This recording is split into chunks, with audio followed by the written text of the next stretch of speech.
شروع اللہ کے بابرکت نام سے جو بڑا مہربان نہایت رحم والا ہے۔ میرا ایک دوست لاہور میں رہتا تھا۔ یہ دوست مجھ سے عمر میں سینئر بھی تھا، شادی شدہ بھی اور بال بچوں والا بھی۔ میں سردیوں کے دنوں میں اس سے ملاقات کے لیے لاہور آ گیا۔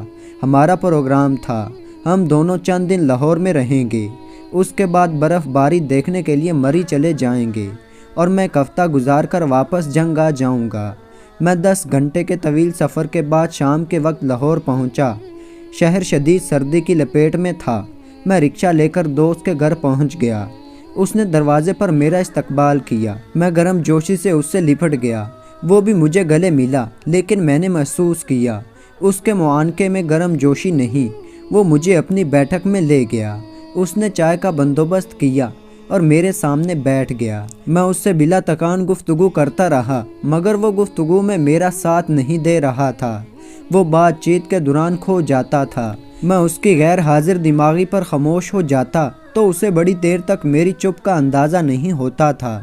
اس نے میرے سفر کے بارے میں بھی نہیں پوچھا۔ میرے لیے اس کا یہ ٹھنڈا رویہ پریشان کن تھا۔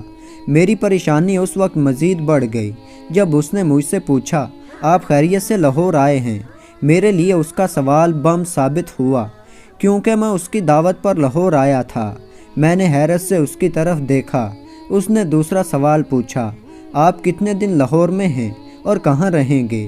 میری پریشانی انتہا کو چھونے لگی، کیونکہ میں اس کے گھر ٹھہرنے کے لیے آیا تھا۔ میرا سامان تک اس کے ڈرائنگ روم میں پڑا تھا۔ میں پریشانی کے عالم میں اسے دیکھتا رہا اور وہ کھوئے ہوئے انداز میں مجھے گھورتا رہا۔ مجھ سے کوئی بات نہ بن پائی تو میں نے جواب دیا، میں ویسے ہی ایک دن کے لیے لاہور آیا ہوں، کل واپس چلا جاؤں گا اور ہوٹل میں رہوں گا۔ اس نے اس بات میں سر ہلایا اور نہایت روکھے انداز میں کہا، آپ اگر مزید ایک دن رک جائیں تو ہم کھانا اکٹھا کھائیں گے۔ میں نے غصے سے اس کی طرف دیکھا، چائے کا کپ میز پر رکھا، اپنا بیگ اٹھایا اور بیٹھک سے باہر نکل گیا۔ وہ اپنی کرسی پر بیٹھ کر مجھے جاتے ہوئے دیکھتا رہا۔ اس نے مجھے خدا حافظ تک کہنا مناسب نہ سمجھا۔ میں شدید غصے میں تھا۔ میں وہاں سے مری روڈ پر آیا، وہاں سے ستاسا ہوٹل لیا، نیند کی گولی کھائی اور گہری نیند سو گیا۔ میں اگلے دن جنگ واپس آ گیا، مگر مجھے دوست کے رویے نے اندر سے بری طرح توڑ دیا۔ میں اس شخص کو دنیا کا بدتمیز ترین اور مطلبی سمجھنے لگا۔ میں اپنے آپ کو بے وقوف بھی سمجھتا تھا اور اس بے وقوفی پر اپنے اوپر لعن طعن بھی کرتا تھا۔ میں 2-2.5 سال تک اپنے ملنے والوں کو یہ واقعہ سناتا رہا اور لوگ مجھ سے ہمدردی اور اس شخص سے نفرت کرتے رہے۔ آپ بھی اگر اس صورتحال کا تجزیہ کریں تو آپ کو بھی مجھ سے ہمدردی اور اس شخص سے نفرت ہو جائے گی۔ میں طویل عرصے تک اپنے دل میں اس دوست کے خلاف نفرت پال کر پھرتا رہا، لیکن پھر اس نفرت کا عجیب ڈراپ سین ہوا۔ میں یونیورسٹی سے فارغ ہو کر صحافت میں آ گیا اور ایک دن وہ دوست ہمارے ایک مشترکہ دوست کے ساتھ میرے دفتر آ گیا۔ میں اسے دیکھتے ہی غصے سے ابل پڑا، مگر میرے گلے لگا اور نرم آواز میں بولا، آپ اپنے غصے کو چند منٹ کے لیے سائیڈ پر رکھ دو اور میری بات سن لو۔ اگر تم اس کے باوجود مجھے غلط سمجھو تو پھر تم اپنی نفرت کا سلسلہ جاری رکھ لینا۔ میں نے غصے سے اس کی طرف دیکھا۔ وہ بولا، میں اپنے والدین کا اکلوتا بیٹا ہوں۔ میری 6 بہنیں تھیں۔ والدین نے میری شادی 20 سال کی عمر میں کر دی۔ میرے والدین کو پوتا چاہیے تھا، لیکن شاید اللہ کو منظور نہیں تھا۔ میرے ہاں اوپر تلے 3 بیٹیاں پیدا ہو گئیں، مگر میں مایوس نہ ہوا۔ میں اپنے والدین کی خواہش پوری کرنا چاہتا تھا۔ میں 25 سال کی عمر میں چوتھی بار باپ بن گیا۔ اللہ تعالیٰ نے مجھے اولاد نرینہ سے نوازا۔ میرا پورا خاندان خوش ہو گیا۔ میرا بیٹا خاندان بھر کی گود میں پل کر 2 سال کا ہوا، لیکن پھر اسے تیز بخار ہوا اور وہ میری گود میں بیٹھا بیٹھا فوت ہو گیا۔ میرے پورے خاندان کی جان نکل گئی۔ وہ خاموش ہوا اور میری طرف دیکھنے لگا۔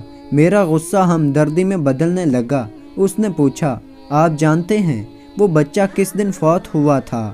میں خاموشی سے اس کی طرف دیکھتا رہا۔ وہ بولا، وہ بچہ اس وقت فوت ہوا جب باپ رکشے سے اپنا سامان اتار رہے تھے۔ میری کن پٹی میں آگ لگ گئی۔ اس نے گفتگو کا سلسلہ جاری رکھا، میرے پاس اس وقت 2 آپشن تھے۔ میں آپ کو اپنے دکھ میں شریک کر لیتا، آپ بھی ہمارے ساتھ سوگوار ہو جاتے، اور آپ کی چھٹیاں خراب ہو جاتی، دوسرا میں آپ سے یہ خبر چھپا لیتا، آپ کو ہوٹل جانے پر مجبور کر دیتا، آپ مجھ سے وقتی طور پر ناراض ہو جاتے، لیکن آپ کی چھٹیاں اور وقت برباد نہ ہوتا۔ میں دوسرے آپشن پر چلا گیا۔ میں نے اپنے خاندان سے کہا، میرا مہمان آیا ہے، آپ کے رونے کی آواز بیٹھک تک نہیں جانی چاہیے، میں اسے واپس بھجواتا ہوں اور ہم اس کے بعد اپنے عزیزوں اور رشتہ داروں کو اطلاع دیں گے۔ وہ رکا، اس نے لمبی سانس لی اور بولا، میں نے آپ کے لیے ان حالات میں چائے کیسے تیار کروائی، آپ اندازہ نہیں کر سکتے۔ میری بیوی، میری ماں اور میری بہنیں اندر منہ پر سرہانے رکھ کر رو رہی تھیں اور میں آپ کے پاس بیٹھا تھا۔ میں بار بار اندر جا کر انہیں چپ کرانے کی کوشش بھی کر رہا تھا۔ میں اس وقت گہرے صدمے میں تھا، چنانچہ مجھے آپ کی باتیں سمجھ نہیں آ رہی تھیں۔ آپ جب ناراض ہوئے اور آپ نے اپنا سامان اٹھایا تو میری ٹانگیں بے جان ہو گئیں۔ میں آپ کے ساتھ اٹھ کر باہر تک نہ جا سکا، میں کرسی پر بیٹھا رہا۔ آپ جو ہی گلی سے باہر نکلے، میرے اندر سے چیخ نکلی اور اس کے بعد میرے پورے خاندان نے ماتم شروع کر دیا۔ یہ گہرا صدمہ تھا۔ اس صدمے نے پہلے میری ماں کی جان لی اور اس کے چند ماہ بعد میرے والد بھی فوت ہو گئے، پھر میری بیوی بیمار ہو گئی اور میں پے در پے صدموں کا شکار ہوتا چلا گیا۔ میں اب ذرا سا سنبھلا ہوں تو میں اپنی پوزیشن کلیئر کرنے کے لیے آپ کے پاس آ گیا۔ وہ خاموش ہوا تو میری آنکھیں برسنے لگی۔ میں اس کے صبر، اس کی ہمت پر حیران تھا۔ وہ اپنے اکلوتے بیٹے کی نیش اندر چھوڑ کر میری خدمت کرتا رہا اور میں 2.5 سال تک اسے مطلبی، جاہل، ظالم اور بدتمیز سمجھتا رہا۔ میں اس سے نفرت کرتا رہا۔